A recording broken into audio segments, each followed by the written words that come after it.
All right. Well, hi, everyone. My name is Jay Nathan. I am the Chief Customer Officer at Higher Logic, and I'm joined today by my good friend Aslan Noghre-kar, who is with Change Healthcare. He's the VP of Customer Experience and Community there. So we are really excited to speak with you today about driving transformative change, no pun intended, Change Healthcare, with community. There's a lot of talk about community these days. I'm sure you all are hearing it. It's a theme at this conference. For those of you who have been around the technology industry for a while, you've probably heard of community as a strategy to help deflect cost of support and improve your customer experience around support. But what Aslan and I are here to do today, I hope we can convince you that community is part of a much larger go-to-market strategy in the B2B technology world. The benefits go way beyond support. Companies are using community to connect to their tribes of users and buyers, and they're using that to turn them into advocates. It's becoming a central hub for the customer experience and the user experience. And so we're going to talk a little bit about that and in the era of what I call community-led growth. According to Bessemer Venture Partners, which is a large venture capital firm, the largest 100, the best 100 cloud companies in the world on their Bessemer Cloud 100 list with hundreds of billions in market value have allocated, almost all of these companies have allocated resources toward community as a growth strategy. And they are driving outcomes with community. So what are those outcomes? I'm going to go through them real quickly, and then we're going to launch into a discussion and really let you hear how Aslan and his team are doing this at Change Healthcare. But the first benefit or the first outcome is customer acquisition. Open ecosystems give customers and prospects confidence when they go to buy from us. They see that we're going to support them in a cohesive way and in a comprehensive way. It allows us to identify advocates. Who here needs more customer references and more customer case studies? I know we could all use them in our companies. Communities help you do that. And communities also help you align with the market, with an account-based strategy to marketing and growth. So how much of your TAM or your customer base are engaged with you at any given point in time? Communities help drive customer acquisition. The second outcome is net retention. Net retention is a North Star metric for anyone who is in an as-a-service company. Peer-to-peer support is not just for the efficiency of the business. It's actually to give your customers confidence that they're going to get what they need from you as a provider of a solution for them. We're seeing a lot of turnover in the market right now. This is also a hedge against turnover of key stakeholders, administrators, users of your software. It's even a hedge against retention in your own business, right? If you have people that are leaving the business that have relationships with your customers, you want them to have a broader relationship with your brand and with your company. Time to value and adoption, all key metrics for customer success. Communities help you drive that, give you a central place to go drive it from. They also support efficient growth. We're hearing a lot about this right now as well. Who here is being asked to do more with less next year? I know we're in the throes of budget planning for 2023, and we're being asked to scale our business and do that in a cost-effective way. So how do we do that? The enterprise customer success model can be very, very expensive. I don't propose that we should replace one-on-one relationships with our customers. That's not something I believe in. But I do think we should augment those one-to-one relationships with a community relationship, with a connection to the ecosystem, your partners, your broader team, that you can provide sort of the benefits that help your customers feel supported and engaged with your brand, even if they don't have a direct contact with your company. Communities benefit product roadmap quality. Platform companies and open source companies have leveraged this strategy for decades already.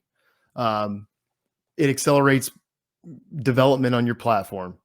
Having a cohesive set of users and contributors and creators to engage with your product and build and accelerate your roadmap is a clear benefit. But even for companies that aren't platform companies or that aren't open source companies, communities give you access to a plethora of users who can help test and validate your solutions. We have one customer at Higher Logic who has 25,000 beta testers in their community. That's just beta testers. Okay. So these are people that are helping validate and drive quality of the product itself, not even to mention the feedback that you get from your customer community about your product and where you need to go from a roadmap perspective. And then finally, the benefit of all this is really for your customers. This reduces the burden and the cost of ownership on your customers. They have access to people, knowledge, and ideas. Again, hedging against that turnover in their business. If they have an administrator leave, how can they go find another one really, really quickly? New users come into the business. How do we get them up to speed, help them learn not just the product, but the processes?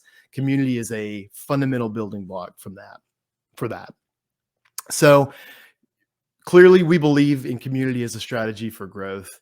It drives an outside-in customer experience. It's the glue between departments within your business, which we're going to talk about here in a moment with Aslan. Helps generate content and knowledge that your other users can benefit from. And most importantly, helps drive advocacy across your customer base. And if you can find customers who are willing to associate with your brand, it's going to raise the level of brand awareness for your entire business. So I am going to stop talking so much and introduce Aslan Noghre-kar to you with Change Healthcare. So Aslan, thanks for doing this with me. Appreciate you joining me on this discussion. Tell me a little bit about you, your role, and Change Healthcare. Thank you, Jay, and thanks for having me.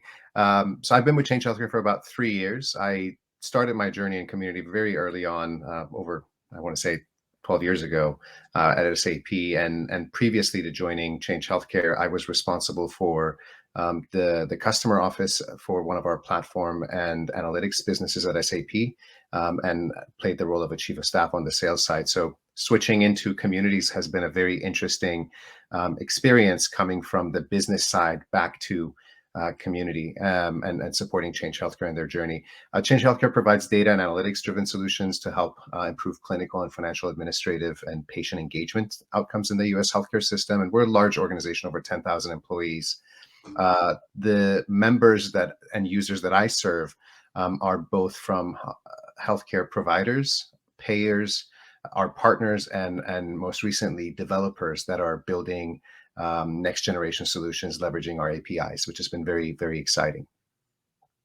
That's awesome. We'll get into it in a little bit, but I want to talk about, enterprise organization versus smaller orgs. Like, what is the difference there and how you would deploy community? But what were the initial reasons that Change Healthcare chose to invest in community? I think one of the key areas which helped me choose my decision and join Change Healthcare was really around our CEO saying, "Hey, this is table stakes, right? Communities need to exist." Yeah. But most importantly, the area of, and this is something I always say, is I don't know what I don't know as a customer. So how do I learn from other customers around what good looks like? How do I make sure that the investment that we've made is delivering the value? Yeah, that's right. I love the concept there, especially about customers learning from other mm-hmm. customers. So how did you get started? I mean, clearly you got a lot of probably different product lines at Change Healthcare, big organization. What were the steps that you took? Yeah, so one, I want to say that community is not just an online platform, right? It's a culture. So a big part of my role is to continuously push for business units that have been comfortable doing things a certain way in the past and engaging with their customers a certain way to have more open dialogue with their users. So that's been part of it. The other portion of it was us focusing on, and as anyone in the community space, it's very easy to start in the support space. I'm sure many of you hate to call and deal with a robot on the phone, or get lost pressing *6 or *# to get through to a real person. So our customers are very similar. They don't want to call support. And as one of our team members says, you don't call Microsoft to ask them how to do a pivot table. You search for it.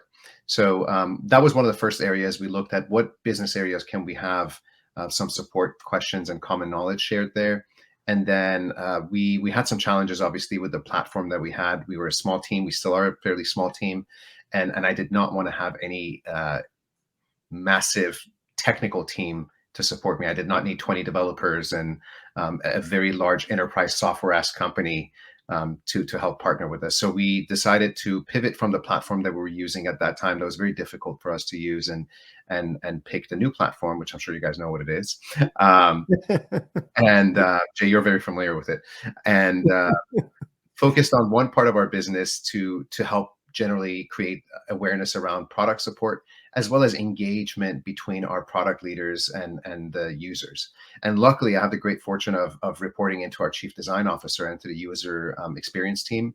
And my peers had already conducted a series of user research and focus on various personas in that part of the business and what were the outcomes that they're looking for. So that really helped us position the areas and promote where do we want to focus on across the community. So we did start small and slowly started with the right partners growing the community. And now we serve a lot of different use cases. And that's I know the traditional wisdom in the community space is only focus on one area. I tell others, use the startup model, try to put a few eggs in different baskets, and it doesn't have to be with one business unit, right? Certain BUs across your business, depending on the structure, may be more mature in one area, or may have challenges in one area, and that earlier slide that you shared, that you can immediately dive into, that you may not need to wait for. Yeah, that's awesome. It sounds like you used a very iterative approach Yeah. to designing and deploying your community. Yeah. So, can we talk about some of the specific business problems? Because at the end of the day, people are looking for, when they look at solutions of any sort, whether it's a marketing solution or a customer success platform or any kind of engagement platform, they're looking for ROI. Yeah. So let's talk a little bit about sort of your experience at Change and what you saw there. I listed some ROI areas, so why don't we just dig into each one of those and go through it a little bit. But net retention, like, have you seen an impact on net retention at Change? Absolutely. I think early on, and I was talking to my team sometime last week when we were launching community, we were constantly looking for use cases of, okay, how do we show value? Where do we go and look at data? So there's a lot of research out there that shows that customers that leverage communities in general are happier. We proved that. We also validated that within our existing customers. Obviously, there's correlations, but also it's important to share that customers that invest a significant amount in your organization expect these tools. They expect the ability to have self-service tools that support them throughout their entire journey, whether it's in the buyer journey when you're making the promise or when you're delivering against the promise that you shared. So we've definitely seen an improvement there, and customers are happy. We've had cases where customers are going out of their way to actually share with analysts the value that they see in community, which was a nice surprise to us. So we've definitely added that to our internal slides to make sure that our leadership's aware of it. But we've certainly seen that. And customer success, right? How do we make sure that we have a two-way road? One is to delight existing customers and continue to bring on more into the community, but also to have a view and a pulse into what are the common questions? What are some challenges people are raising? Is it something they may know?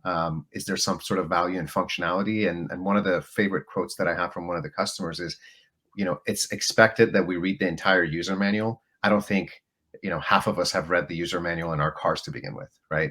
And this is something we use on a daily basis. So that's been a significant driver of success for us. It's almost like customers need a real-time way to go find what they need just in time, right? It's not like we can fill their heads up with all the knowledge that they're going to need to be successful with our products, and then they use it whenever they recall it, whenever they need it, right? Exactly. So your customer success team, I mean, let's get maybe a little bit more specific. So your customer success team, are they engaging with the community itself, and how do they interact with your team and with the community itself to help drive? Actually, one of our communities for our clinical solutions, the community manager rolls up to the customer success team. So the role actually sits within the customer success organization, and that individual who's wonderful is continually engaged with that team, understands the challenges, and puts customer first. So I think culturally, we've had a major win there to have that engagement. We do look at various metrics. We also look at engagement with those users, sharing reports around, hey, what are some trends that we're seeing? We leverage search across the enterprise as well. So we can see what individuals are searching, what are some trends that are coming up, and also make sure that if you and other areas, we look at, hey, is there a particular risk in the business? Is there a particular product that may not have as much awareness?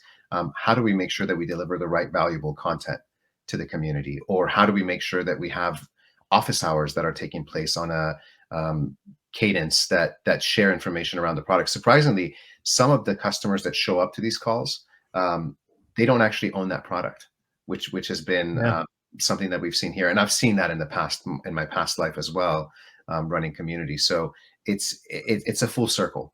And it ties in not just customer success, although customer success is very much tied into the product. But not only are we looking at it from a risk standpoint, but we're also able to close that feedback loop between product as well. Yeah, that's amazing. I love the office hours example because one of the things to stress to folks is that you're probably already doing some type of community-led engagement, right? Yep. Having an office hours call on a weekly basis or monthly basis is a great way to engage a subset of your customers. And then once you see that engagement, then you can begin to prove out that, hey, there's something here. Maybe we could do something more substantial and actually put an online customer community in the mix as well so that customers can continuously collaborate with one another. So I love that example. The other thing is, I love that we touched on customer success there. I think you and I bonded over both customer success and community. And I mentioned it up at the top, but customer success on a one-to-one basis is a fantastic strategy. But how do we create customer success at scale? I believe that the future of customer success at scale is community supported, right? And that is through things like office hours. It's through things like having an online customer community with topics and categories and groups that are private to certain types of discussions that are very specific. So love the tie into customer success. One more thing, going back to something you said in when we started talking about the initial rollout, there's some customers who sort of feel like, or some people who are looking at community who feel like, hey, if we have a community, won't customers be able to say bad things about us on that community? And what do we do if that happens? How do you think about that? You have a really good perspective on this. Yeah, no, I love this question. I mean, one, you gotta be transparent to build trust, right? And Yeah. customers can understand if you're trustworthy or not. So that's one. There's research. I think Forrester has some work around this and what makes a customer pick you versus someone else. So that's key.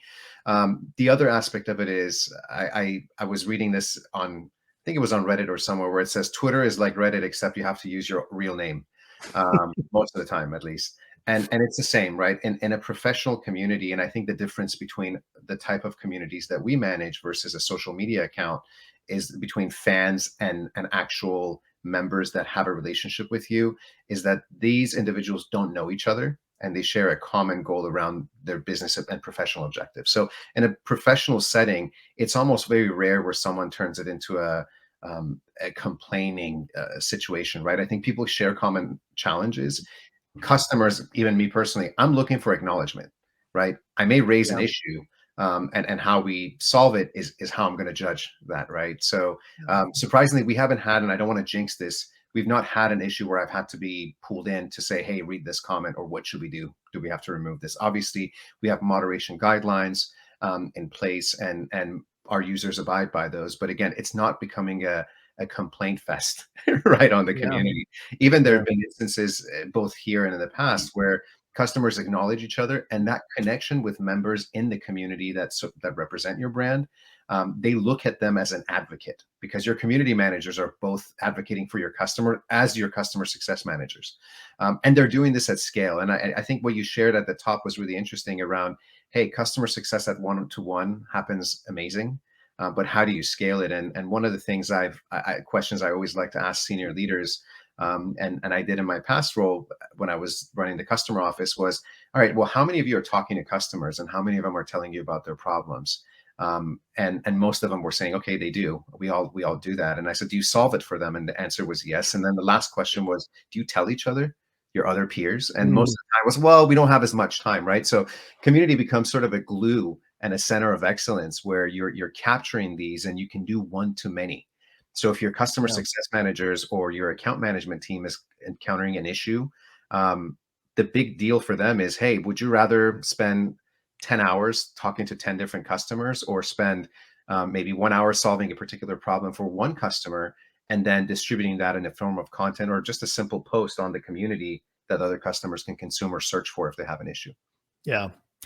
I love it. And that peer-to-peer connection is really cool because as much as we think customers want to talk to us, and they do because we are our own product experts, they actually want to talk to somebody that's sitting in the same seat. And you mentioned it earlier, with the same challenges, the same goals, the same opportunities as they have in their day-to-day job. That's just a really powerful concept. And using the community to help connect those people has been a game changer for us. And I know it has been for y'all as well. Yeah. So when you think about efficiency, sort of changing gears a little bit to a different outcome, support is a fundamental use case of community. So have you seen those? Like, what are the benefits there? And Absolutely. I think that was what I call the easiest part yeah, of rolling out a community, right? It's not even an area that we thought was one we could overlook.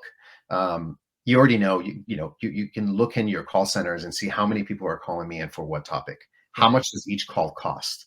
And what pieces of content can I put out there? We talked about culture, right? A lot of it is also making sure that, are you comfortable making some of this information public?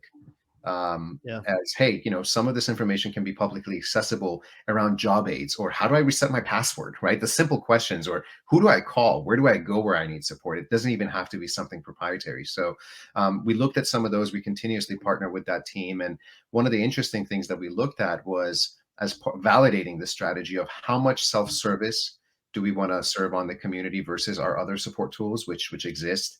And we realized that a lot of the customers that come to the community are actually have a higher satisfaction rate on the CSAT side of things, because that means that they're coming to community or our other channels that are integrated for doing self-service, and then they're contacting the higher tier support when they have more complex issues, and they're happy with that, right? Because they don't need to call us for something very simple Right. to solve that. So we've seen a lot of efficiency. We're continuing to grow that across our business. We're very matrix, so we have a lot of different teams that we can serve and help drive that. But that was sort of what I would say, and for anybody that's entering the community space, probably the easiest area to get allies within the business, because you're really coming in and saying, how can I help? How can I help take calls off your hands? How can I help get customers more delighted that may not be as excited and happy about a particular situation?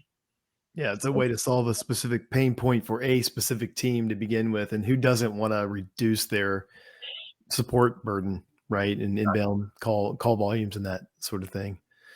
So you've got some interesting stories about customer acquisition and how maybe there's been almost some serendipitous types of Yeah, value that have come out of the community. Let's talk about and that. this was a surprise to us. So as I had mentioned, we have certain communities that are focused on developers and APIs, which I'm very proud of, and that's sort of where I began my journey in the community space at Mm. SAP very early on.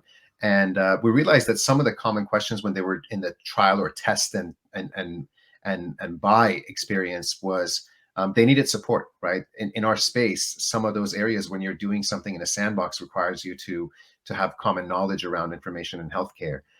And we realized that some of that support information that we had built and made available to our customers was also applicable to our potential prospects. And that was a very interesting area where we, without really trying, created an enablement channel, and deflected calls that would be going into someone else that could be focusing on more pressing matters. So that was a very interesting area for us to see how community can help, not just do the traditional support, but also help anyone on the beginning of their journey with you, whether they're discovering or trying to make a decision, which was certainly new, but it's still within that support, right? We're supporting you in that journey. And I think, again, that builds trust, and it requires it gives you the ability to do things much faster as well if you're on the customer side. That's amazing. Yeah.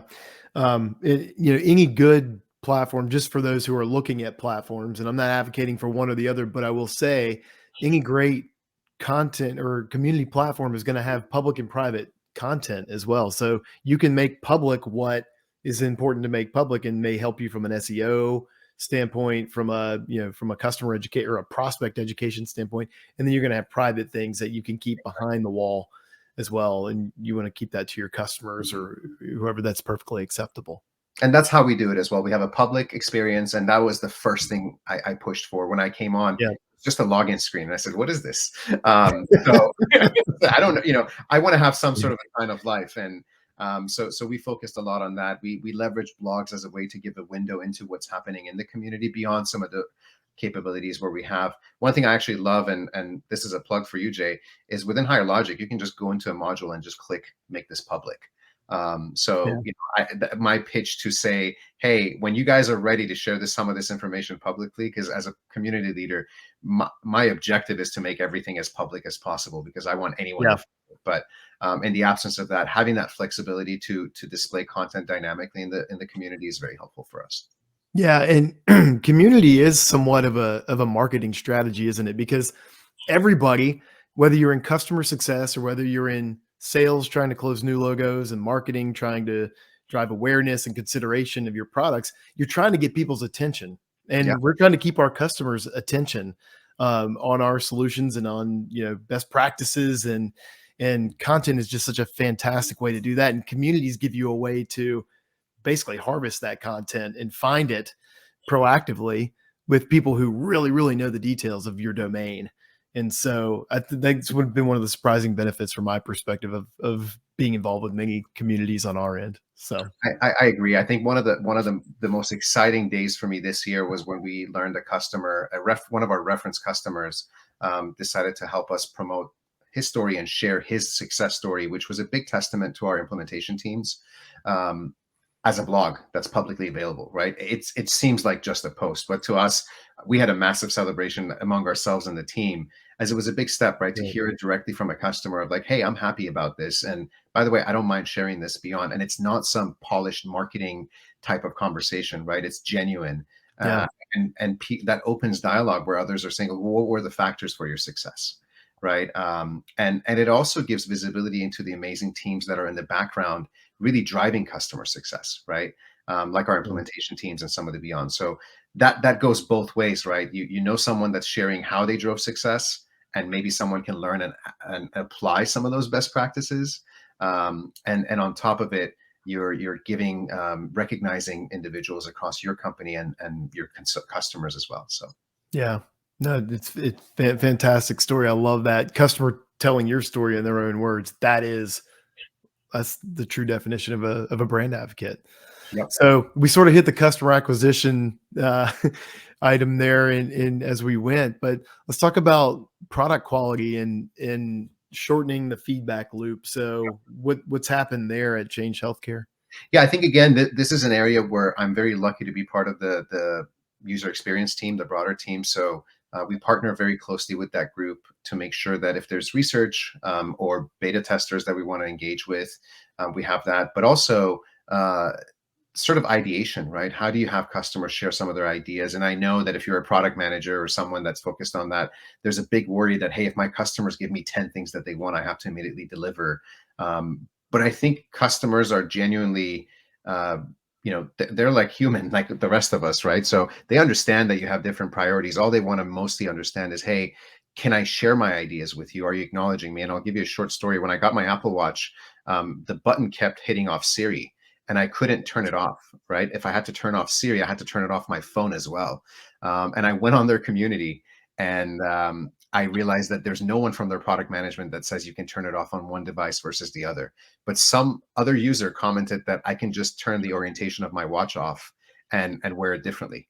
Right. So the button doesn't get pressed, right? So it's not only providing feedback, but those conversations, someone else may actually find a solution to your problem, which doesn't require any action from the product team. Right. So I think that was a really good one. And I share my team's heard this story a million times. So That's a great story. but What I thought you were going to tell me is they actually changed the Apple Watch because of your feedback, yeah, but no, they I didn't do sort of that. like your story better. Yeah. So yeah, but I think that's really the other aspect of it is, and this touches on attrition as well, right? It's not just product. People don't use and read the entire user manual. So if they need to, Yeah. you want to press and drive awareness around a particular functionality within the product, and we deliver that with content on the community. And we look at consumption, right? So if something's being downloaded a lot, or if someone is searching for something, we see some search terms at the beginning of the year, and then we go to our product teams and we're like, do you know what this means? Right? Yeah. Because our industry is very complex, and we have had instances where they've provided us documentation around something that was searched, and customers are very eager to find out more, even to the point of someone saying, hey, who do I speak with to learn more? I don't think I even have this product, right? So those are really good examples of both shortening the feedback loops, providing feedback to your product managers. And as a product managers that I've supported in the past, they all love to get in front of their users, right? So Yeah. community gives you that direct access. A simple thing of put a poll up there and see if anybody can give you, even if 5 people give you a response, that's still some real-time validation you can get in 24 hours. Yeah. And they don't have to go through another team and wait and ask permission. They can actually engage directly with people who care about what they're trying to design against. It's really, really powerful concept. You mentioned something else interesting there that I'll touch on, but search term analysis, just looking at what people are searching for is a really powerful way to understand where they're coming from, both the language that they use Mhm. and what the topics are that are near and dear to their hearts. And so again, any good platform for community is going to include that kind of capability as well. Agreed. Agreed. So And that helps drive your content strategy, right? Both on, whether it's your product support and even marketing. So that language difference between what your customer defines something versus what your marketing team may be doing is a big win. yeah. Awesome. The one other thing you said there, which I'll pick on real quickly, is this is an expansion play, right? We're Absolutely. net retention implies we're expanding or selling more to our existing customers. And if they're being educated on what those solutions are, even passively, they're going to be able to take an interest and do that outreach to your team. And you can see it happening in the community as well. And your customer success managers can identify those leads, get them into sales, that sort of thing. We see it happen every day at Higher Logic and our customers. And I don't remember the stat, but it's something by an order of magnitude that it costs you so much more to acquire a new customer, Yeah. right, than to delight an existing one. That's one of the main reasons I enjoy the community side of things. Is it's mostly about delivering on the promise, which is very fun for us to engage in. It's great, man. All right. We're getting close to the end here. So what's one piece of advice you'd give to anybody who's considering deploying community or even revamping their community at this point in time? I'm going to say two things. One is be prepared to push a massive rock up a hill that's called culture.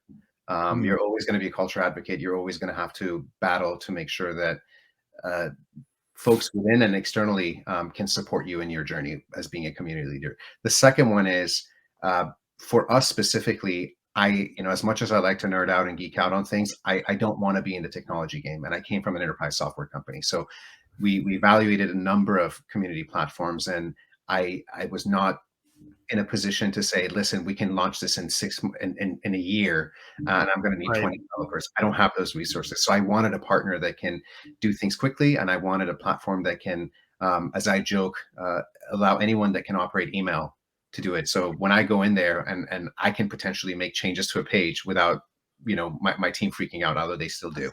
So I think again, find a partner that's willing to co-innovate with you, and someone that believes that you're just as important as their other customers. Because again, you have to work with your IT teams, and there's always a tendency for you to want to pick something that's already there or a relationship that's there. So I would say sometimes that's the right thing for you to do, but in our success, it was very easy for us to pick a platform that was just nimble out the door. We were able to make changes and didn't require a lot of effort. I don't have a single developer on my team, right? We do from time to time require some services, which we call someone and say, hey, can you come please help us? But that happens maybe once a year.